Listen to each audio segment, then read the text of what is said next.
Et si tu découvrais que les réseaux sociaux te volent 4 heures de ta vie chaque jour? Tu as un problème de motivation?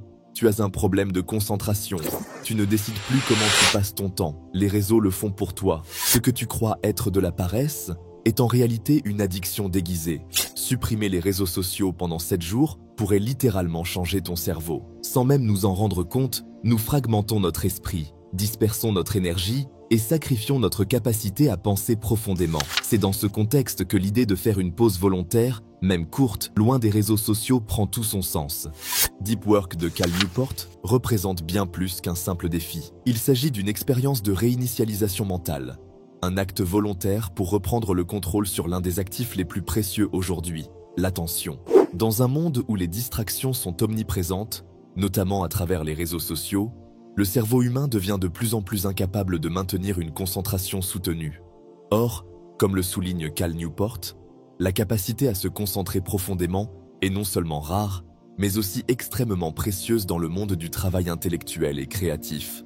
Les réseaux sociaux ne sont pas neutres, ils ont été conçus pour être addictifs. Leur modèle économique repose sur l'attention. Plus un utilisateur passe de temps sur une plateforme, plus il est exposé à des publicités, ce qui génère des revenus pour les entreprises. Ce fonctionnement a un prix psychologique. Chaque minute passée sur ces plateformes est une minute de moins dédiée à une activité intentionnelle, productive ou simplement reposante. Les interruptions constantes fragmentent la pensée, rendent plus difficile le retour à des tâches complexes et entraînent un état de distraction quasi permanent. C'est dans cette optique que le sevrage temporaire de 7 jours prend tout son sens. Pendant cette période, l'objectif n'est pas uniquement de supprimer une habitude numérique, mais d'observer les effets concrets de cette absence sur le cerveau, l'humeur, la concentration, le sommeil et la perception du temps. Il s'agit aussi de comprendre, avec clarté, à quel point les réseaux sociaux occupaient une place parfois disproportionnée dans le quotidien. Les premiers effets apparaissent très rapidement. Le cerveau, habitué à recevoir une stimulation régulière sous forme de likes, commentaires, vidéos courtes, se retrouve brusquement face à un vide. Ce vide provoque ce qu'on appelle des réflexes fantômes. L'envie automatique de consulter son téléphone sans raison, de chercher une application qui n'existe plus sur l'écran. Ces gestes sont le fruit de conditionnements neurologiques profonds. Pour y faire face, il est recommandé de remplacer ces impulsions par des rituels simples. Lecture, écriture, marche, respiration consciente ou tâches manuelles. Ces activités permettent de combler l'espace libéré sans recourir à des stimuli numériques. Dès le 2e ou 3e jour, une amélioration de la clarté mentale commence à se faire sentir. Le cerveau, moins sollicité par des interruptions constantes, retrouve une certaine fluidité dans la pensée. La mémoire de travail s'allège, la capacité à rester concentré sur une tâche s'améliore sensiblement et les idées deviennent plus structurées. Il devient plus facile de lire longtemps sans décrocher, d'écrire de manière plus fluide ou simplement de réfléchir profondément à un problème sans ressentir le besoin de vérifier une notification ou de faire une pause. Réseau. Le livre Deep Work introduit également une notion essentielle, celle de l'ennui constructif. Dans un environnement hyper connecté, chaque micro-moment d'ennui est immédiatement comblé par une distraction. Or, cet ennui est en réalité un déclencheur essentiel de la créativité. Lorsque l'esprit n'est pas occupé, il entre dans un mode de pensée diffus, propice à la connexion d'idées, à l'émergence de solutions nouvelles et à l'approfondissement de la réflexion. En supprimant les réseaux sociaux, on recrée un espace pour cet ennui productif, souvent mal compris, mais d'une grande richesse cognitive. Une autre conséquence observable est la réappropriation du temps. En moyenne, une personne passe entre 2 et 4 heures par jour sur les réseaux sociaux. Sur une semaine, cela représente jusqu'à 28 heures, soit l'équivalent de 3 journées de travail. Sans ces plateformes, ces heures peuvent être réinvesties de manière intentionnelle. Apprentissage, écriture, activité physique, conversation réelle ou même repos mental.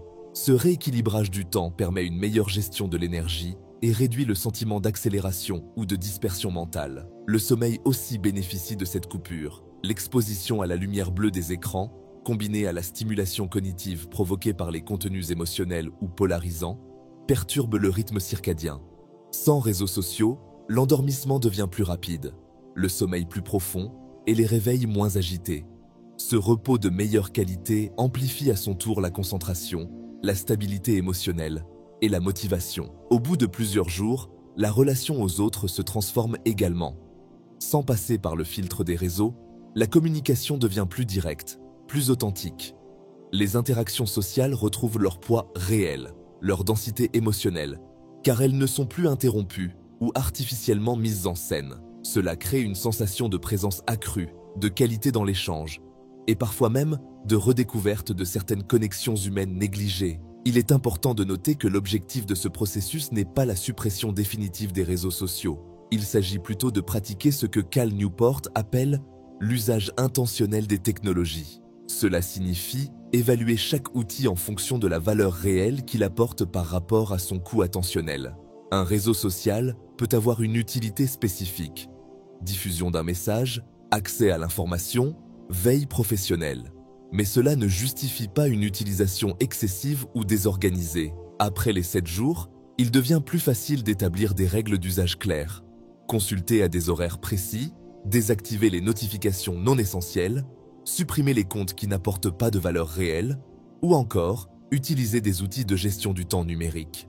Cette semaine de déconnexion fonctionne comme une mise à jour du système d'exploitation mentale. Elle permet d'interrompre les boucles automatiques de distraction, de rétablir une certaine souveraineté sur ses pensées et d'expérimenter la puissance d'une attention pleinement maîtrisée. Elle révèle aussi une vérité simple, mais souvent oubliée. Le silence mental n'est pas vide, il est fertile. C'est dans cet espace que naissent les idées, que se développent les compétences et que s'approfondit la connaissance de soi. En se libérant volontairement de la surcharge digitale, même pour quelques jours, on réalise que l'attention n'est pas simplement une ressource. C'est une forme de liberté. Chaque moment non absorbé par un flux de contenu devient une opportunité de création, de présence ou de repos profond.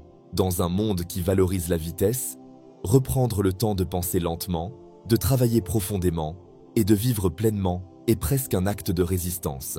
Ce n'est pas la technologie en elle-même qui est le problème, mais l'usage non maîtrisé que l'on en fait. En choisissant consciemment où l'on place son attention, on choisit aussi la qualité de sa vie intérieure.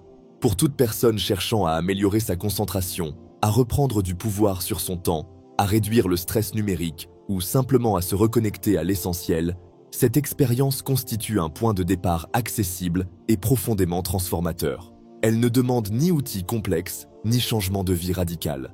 Seulement une décision ferme et 7 jours d'engagement. Les bénéfices peuvent être visibles dès les premières 48 heures et laisser des traces durables bien au-delà de la semaine. Voici une citation forte tirée de Deep Work. Se déconnecter, ce n'est pas fuir le monde, c'est se rappeler ce qui compte vraiment. Nous arrivons à la fin. Merci d'avoir regardé cette vidéo. Si vous avez appris quelque chose de nouveau aujourd'hui, commentez « J'ai appris ». À très bientôt pour une nouvelle vidéo.